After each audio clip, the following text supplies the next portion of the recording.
தமிழக காங்கிரஸ் கட்சியின் மூத்த தலைவரும் ஈரோடு கிழக்கு தொகுதி சட்டமன்ற உறுப்பினருமான EV.K.S. இளங்கோவன் தனது குடியரசு இல்லத்தில் செய்தியாளர்களை சந்தித்தார். அப்போது பிரதமர் மோடி கேரள மாநிலத்திற்கு நேரில் சென்று நிவாரணப் பணிகளை ஆய்வு செய்து பணிகளை செம்மைப்படுத்தி நிதியுதவி அதிக அளவில் செய்ய வேண்டும் என்றார். சுற்றுச்சூழல் மட்டுமின்றி பல்லாயிரக்கணக்கான பேரிடரில் பொதுமக்களுக்கு நிதியுதவி மத்திய அரசு ஒதுக்கீடு செய்வதில்லை என குற்றம் சாட்டிய EV.K.S. இளங்கோவன், தமிழகத்தில் வாக்கு செலுத்தாத மக்களுக்கு கூட திட்டத்தை தமிழகத்தில் செய்து வருவதாகவும், முதல்வரிடம் மோடி டியூஷன் படிக்க வேண்டும் என்றார். சாதிவாரி கணக்கெடுப்பு மத்திய அரசுதான் செய்ய வேண்டும் என்ற EV.K.S. இளங்கோவன், கார்த்தி சிதம்பரம் கட்சி வளர்ச்சி குறித்து பேசியதாக சொன்னார். மோடி நல்ல தலைவர் என்று சொன்னது கட்சி வளர்ச்சியா என்றும், கார்த்தி சிதம்பரம் திருந்துவாரு என்று நினைத்தேன் என்றார். கள்ளுக்கடைகளை திறந்தால் ஓரளவு கள்ளச்சாராயம் ஒழிக்கப்படும் எனவும், ஏழை எளிய மக்கள் குறைந்த விலையில் உடல்நலம் பாதிக்காமல் கள்ளை அருந்துவார்கள் என்றும், விவசாயிகளுக்கு ஓரளவு வருமானம் கிடைக்கும் என்பதால் கள்ளுக்கடைகளை திறக்க வேண்டும் என்றும் தமிழக முதல்வரை சந்தித்து வாய்ப்பு கிடைத்தால் இது குறித்து வலியுறுத்துவேன் என்றார். ஆளுநர் இமயமலைக்கு அனுப்பிவிடலாம், அவர் அங்கு சென்று தியானம் செய்ய விடுவதை விட்டு தமிழகத்தில் ஏன் ஆளுநராக மத்திய அரசு போட்டு இருக்கிறார்கள் என்று தெரியவில்லை என EV.K.S. இளங்கோவன் தெரிவித்தார். மோடி தலைமையில் இருக்கின்ற பாரதிய ஜனதா கட்சிக்கு மெஜாரிட்டி கிடைக்காத காரணத்தால் கூட்டணி சர்க்கார் அமைக்க வேண்டிய சூழ்நிலை ஏற்பட்டிருக்கின்ற காரணத்தாலும் அவர்கள் மிகவும் விரக்தியோடும் அநாகரிகமாகவும் சபை சட்ட திட்டங்களுக்கு எதிர்ப்பாகவும் நடந்து கொள்கின்றார்கள். குறிப்பாக நாடாளுமன்றத்திலே பேசுகின்ற பாரதிய ஜனதா கட்சி உறுப்பினர்கள் வரம்பு மீறி பேசுகின்றார்கள். நேற்றைக்கு கூட அந்த தாக்கூர், அனுராக் தாக்கூர் என்ற உறுப்பினர் ராகுல் காந்தியை பார்த்து, தனது ஜாதியே என்னவென்று தெரியாத நீங்கள் இடஒதுக்கீடு, ஜாதி வழி கணக்கெடுப்பு என்பதை பற்றியெல்லாம் பேசுவது சரியில்லை என்று கேலி செய்கின்ற வகையில் அநாகரிகமாக பேசுகின்றார். இதைவிட மிகவும் மட்டமான வேலை என்னவென்று சொன்னால், நாட்டின் பிரதமராக இருக்கின்ற மோடி அவர்கள் இந்த மட்டமான மோசமான பேச்சினை அங்கீகரித்து எல்லோரும் இப்படி பேச வேண்டும் என்று சொல்லி இருக்கின்றார். நாட்டிலே கலவரத்தை ஒரு பிரதம அமைச்சரை தூண்டி விடுவது போல் பேசினால் அது என்ன நியாயம்? ஜனநாயகத்திற்கு எவ்வளவு பெரிய ஆபத்து வந்திருக்கிறது என்பதை உணர வேண்டும். ஆனால் இதையெல்லாம் பொறுத்து கொண்டு ஏற்றுக்கொண்டு ராகுல் காந்தி அவர்கள் மிக பெருந்தன்மையோடு, நீங்கள் என்னை எவ்வளவு கீழே இறங்கி அவமானப்படுத்தினாலும் என்னுடைய குரல் ஒலித்து கொண்டேதான் இருக்கும், இந்த மக்களுக்காக நான் எதையும் தியாகம் செய்ய இருக்கின்ற என்ற வகையில் மிகச் சிறப்பாக பதிலை தந்திருக்கின்றார். இன்றைக்கு நாடாளுமன்றத்திலே ஜனநாயக நடைமுறைகள் கடைபிடிக்கப்படுவதில்லை. பத்திரிகை சுதந்திரம் நாடாளுமன்றத்திலே பறிக்கப்பட்டிருக்கின்றது. மோடி தலைமையில் இருக்கின்ற பாரதிய ஜனதா கட்சிக்கு மெஜாரிட்டி கிடைக்காத காரணத்தால் கூட்டணி சர்க்கார் அமைக்க வேண்டிய சூழ்நிலை ஏற்பட்டிருக்கின்ற காரணத்தாலும் அவர்கள் மிகவும் விரக்தியோடும் அநாகரிகமாகவும் சபை சட்ட திட்டங்களுக்கு எதிர்ப்பாகவும் நடந்து கொள்கின்றார்கள். குறிப்பாக நாடாளுமன்றத்திலே பேசுகின்ற பாரதிய ஜனதா கட்சி உறுப்பினர்கள் வரம்பு மீறி பேசுகின்றார்கள். நேற்றைக்கு கூட அந்த தாக்கூர், அனுராக் தாக்கூர் என்ற உறுப்பினர் ராகுல் காந்தியை பார்த்து, தனது ஜாதியே என்னவென்று தெரியாத நீங்கள் இடஒதுக்கீடு, ஜாதி வழி கணக்கெடுப்பு என்பதை பற்றியெல்லாம் பேசுவது சரியில்லை என்று கேலி செய்கின்ற விதையில் அநாகரிகமாக பேசுகின்றார். இதைவிட மிகவும் மட்டமான வேலை என்னவென்று சொன்னால், நாட்டின் பிரதமராக இருக்கின்ற மோடி அவர்கள் இந்த மட்டமான மோசமான பேச்சினை அங்கீகரித்து எல்லோரும் இப்படி பேச வேண்டும் என்று சொல்லி இருக்கின்றார். நாட்டிலே கலவரத்தை ஒரு பிரதம அமைச்சரை தூண்டி விடுவது போல் பேசினால் அது என்ன நியாயம்? ஜனநாயகத்திற்கு எவ்வளவு பெரிய ஆபத்து வந்திருக்கிறது என்பதை உணர வேண்டும். ஆனால் இதையெல்லாம் பொறுத்து கொண்டு ஏற்றுக்கொண்டு ராகுல் காந்தி அவர்கள் மிக பெருந்தன்மையோடு, நீங்கள் என்னை எவ்வளவு கீழே இறங்கி அவமானப்படுத்தினாலும் என்னுடைய குரல் ஒலித்துக் கொண்டேதான் இருக்கும். இந்த மக்களுக்காக நான் எதையும் தியாகம் செய்ய இருக்கின்ற என்ற வகையில் மிகச் சிறப்பாக பதிலை தந்திருக்கின்றார்.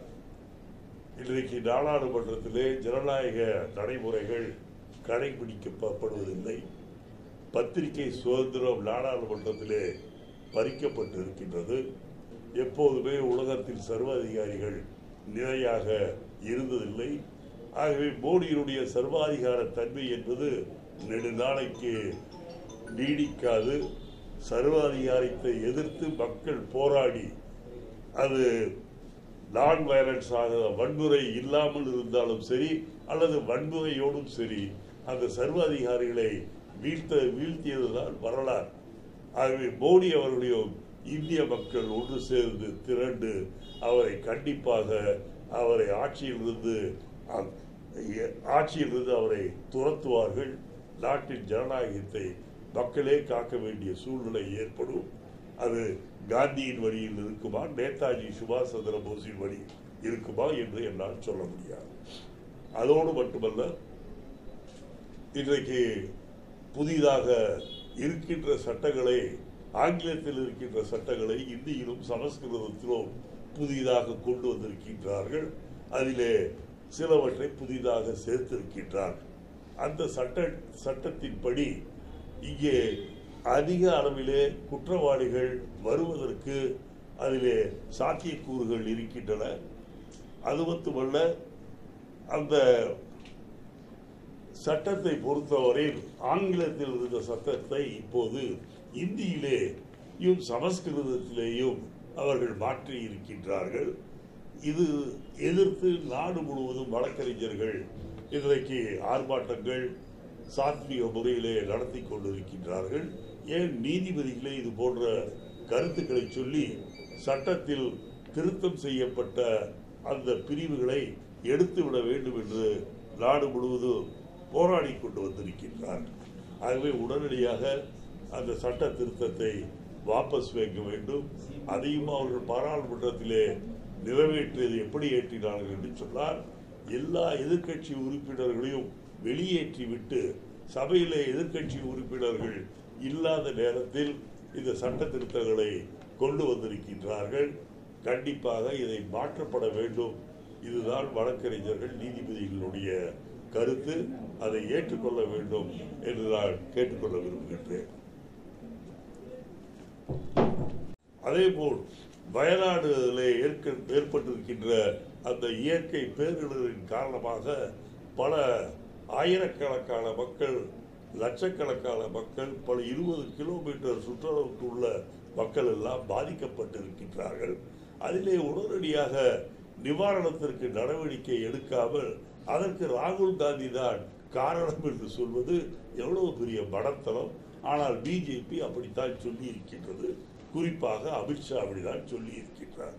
நாட்டிலே வெள்ளம் வருகின்றது, புயல் அடிக்கின்றது, அல்லது நிலச்சரிவு வருகின்றது, அல்லது எரிமலை வெடிக்கிறது என்று சொன்னால் அதற்கு எப்படி ஒரு தலைவர் தான் காரணம் என்று சொல்கின்றார்கள் என்று எனக்கு தெரியவில்லை. மோடி அவர்களை பொறுத்தவரையில் நான் சாதாரண மனிதன் அல்ல, கடவுளின் அவதாரம் என்று சொல்லக்கூடியவர். ஏன் இந்த இயற்கை பேரிடர்கள் எல்லாம் வருவதற்கு முன்பே தடுக்க முடியாதா என்று நான் கேட்க விரும்புகின்றேன். ஆகவே இவர்கள் வயநாட்டிலே இருக்கின்றவர்களுக்கு உடனடியாக நிவாரணம் தர வேண்டும். எப்படி தமிழக மக்களை வெள்ளப்பெருக்கு காலத்தில் நெல்லையிலும் தூத்துக்குடியிலும் சென்னையிலும் பாதிக்கப்பட்ட மக்களை வந்து பார்க்காமல் அவர்களுடைய நிவாரணம் என்ற பெயரில் வெறும் 257 கோடி ரூபாயை கொடுத்துவிட்டு ஏமாற்றி விட்டார்களோ அதுபோல் வயநாட்டில் செய்யக்கூடாது. பிரதமர் அவர்கள் எங்கெங்கோ செல்கின்றார், எந்தெந்த வெளிநாடுகளுக்கோ செல்கின்றார். ஆனால் அவர் மணிப்பூருக்கு செல்லவில்லை, அது வேறு விஷயம். ஆனால் கேரளாவிற்கு உடனடியாக சென்று அங்கே நிவாரணப் பணிகளை பார்வையிட வேண்டும். அதிக அளவிலே அந்த நிவாரணப் பணிகளை ஈடுபடுவதற்கும் செம்மைப்படுத்துவதற்கும் கேரள அரசாங்கத்திற்கு அவர்கள் அதிகபட்சமான தொகையை ஒதுக்க வேண்டும் என்று கேட்டுக்கொள்கிறேன். மலை பிரதேசங்களில் மக்களுடைய ஆக்கிரமிப்புகளை உடனடியாக மத்திய அரசாங்கம் அகற்றுவதற்கு ஏற்பாடுகள் செய்ய வேண்டும். ஏனென்றால் வனத்துறையிலே வீடுகள் கட்டக்கூடாது, ஆக்கிரமிப்புகள் செய்யக்கூடாது என்ற மாநில அரசுகளுடைய சட்டங்கள் இருந்தாலும் கூட அதை அமுல்படுத்தக்கூடிய அளவிற்கு வசதி இல்லாத காரணத்தால் அதை மத்திய அரசு தான் உடனடியாக செய்ய வேண்டும். குறிப்பாக மலை பிரதேசங்களில் எங்கெங்கே அதிகமான இயற்கை பேரிடர்கள் ஏற்படுவதற்கு வாய்ப்பு இருக்கிறது என்பதையெல்லாம் விஞ்ஞானிகள் சொல்லக்கூடிய நிலையில் தான் இருக்கின்றார்கள்.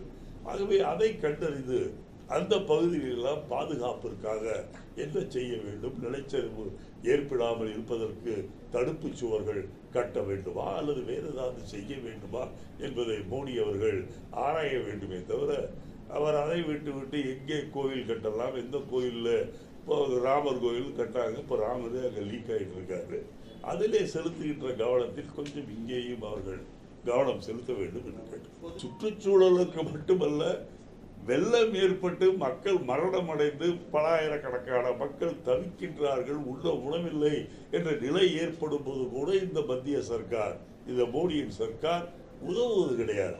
இன்றைக்கு பார்த்தீர்கள் என்றால் பட்ஜெட், இந்திய பட்ஜெட் என்று சொல்லி இருக்கின்றார்கள்.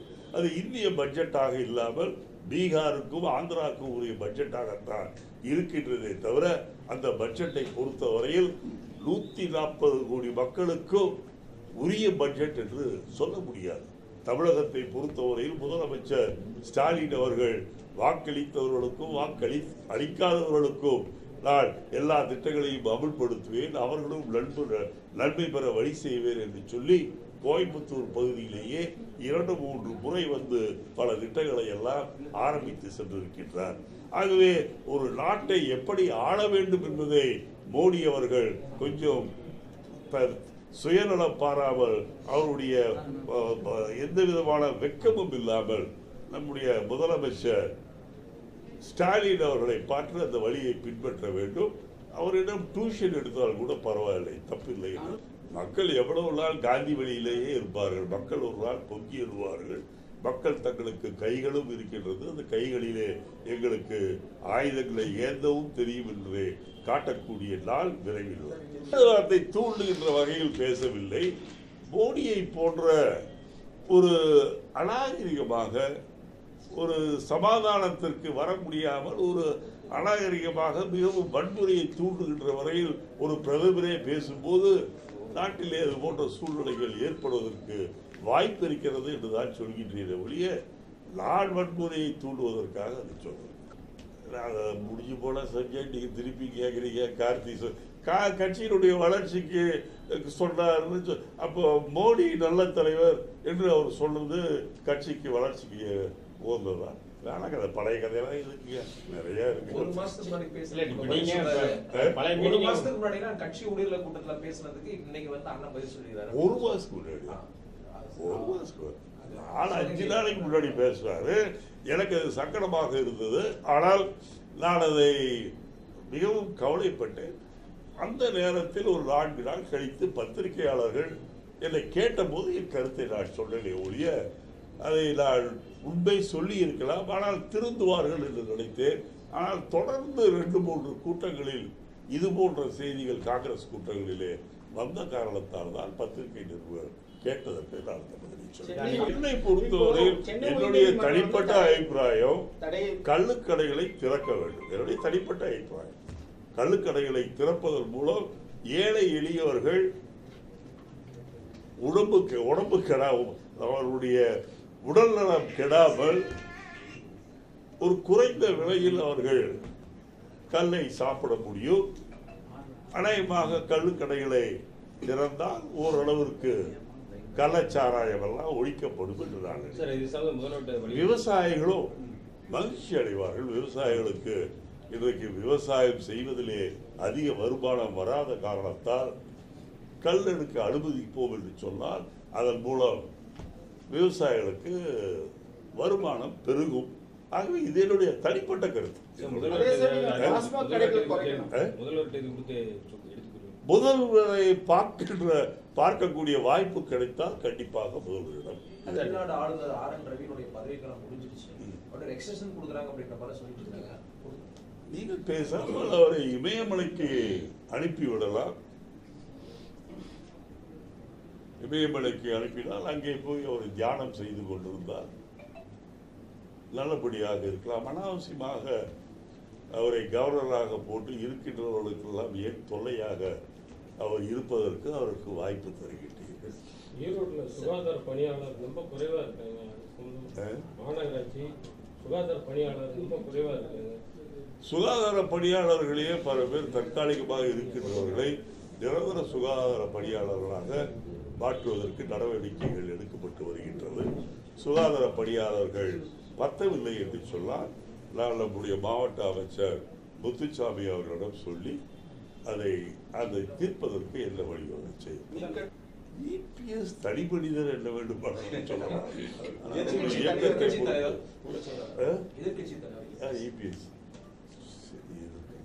அவர் தான் அப்புறம் கோர்ட்ல வந்து அவங்க குடி போடக்கூடாதுன்றாங்க. அப்புறம் என்ன போய் சொல்றாங்க. இன்னும் உண்மையான அதிமுக எதுன்னு நமக்கு தெரியல. ஓபிஎஸ்ஆ இபிஎஸ்ஆ இல்லை நடுவில் நான் தான் சின்ன ஜெயலலிதா என்று சொல்லக்கூடிய ஏதோ வேனில் போய் உடவிக்கிட்டு இருக்காங்களே சசிகலா, அந்த அம்மா சொல்லுது. இன்னொருத்தர் சிரிச்சுக்கிட்டே ஒருத்தர் இருப்பாரு அவரு. அதனால யாரு உண்மையான அதிமுக எனக்கு தெரியாத பட்சத்தில் எந்த அதிமுக எதற்காக அவர்கள் இந்த கருத்துக்களை சொல்கின்றார்கள் என்று தெரியவில்லை. இப்போது இருக்கின்றவர் கருத்துக்களை சொல்வதற்கு பிறகாக மேஜையின் கீழே போய் தான் அவருக்கு பழக்கம். ஆகவே அவர் திரும்பவும் மேஜை கீழே போய் ஏதாவது இப்போ நீங்க மின்சார வரியை உயர்த்தியதை பற்றி சொல்கின்றீர்கள். நான் ஏற்றுக்கொள்கின்றேன், மக்கள் ஓரளவுக்கு பாதித்திருக்கின்றார்கள். ஆனால் உண்மை நிலவரம் கண்டிப்பாக உங்களுக்கு தெரியும். ஆனால் நீங்கள் மறுக்கின்றீர்கள். மத்திய அரசாங்கம் நாங்கள் இன்னென்ன திட்டத்திற்கு உங்களுக்கு உதவி செய்ய வேண்டும் என்று சொன்னால் நீங்கள் கட்டாயம் மின்சார கட்டணத்தை உயர்த்தியே ஆக வேண்டும் என்று அழுத்துதல் கொடுப்பதால் வற்புறுத்துகின்ற காரணத்தால் இந்த மின்சார உயர்வு என்று நடைபெற்றிருக்கிறது என்பதை நீங்கள் புரிந்து கொள்ளலாம்.